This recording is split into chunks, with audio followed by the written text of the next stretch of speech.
Gandang araw mga kasambuhay. Medyo maingay lang kasi kita nyo naman, malakas ang ulan, malakas ang patak, kaya nilalakasan ko ng bahagya boses ko. Tungkol to dun sa, sana maipost ko, hindi pa ako masyado marunong pero may nag-comment kasi, laos daw si Easy Meal. Si Easy Meal, Filipino rapper po yun. Kung di ako nagkakamali, Ilocano na lumaki sa Olongapo, no? Parang ganon. Ngayon actually teka muna, kuya, yung nag-comment, ginamit mo yung salitang bobo Hindi ko alam kung ako ba yung tinutukoy mong bobo o yung kinomentan mo na nag-comment din, ano? Ganun pa man, ayoko sanang gumagamit tayo ng ganung salita dito. Free speech naman, pwede mong gawin yan. Siyempre legal, no? Pero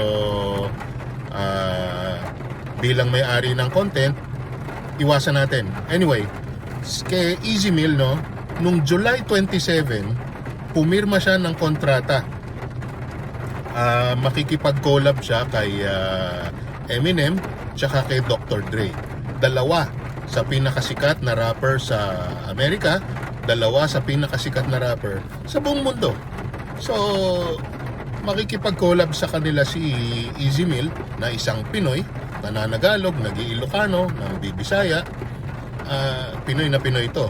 So, yung sa comment mo na laos na si Easy Meal, o parang ganun yung comment mo, no? Parang hindi naman accurate, kuya.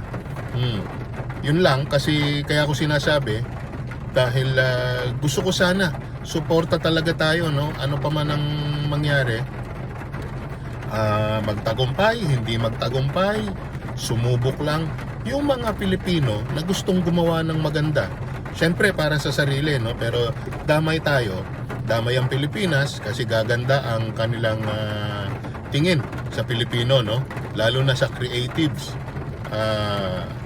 Kung masama ang ginawa, syempre hindi natin susuportahan, no? Pero hanggat sumusubok gumawa ng maganda, no, sana suportahan natin. Kaya kuya, mawalang galang na, no, yung mga ganyan ma-comment, sana doon na lang tayo sa magandang comment, no?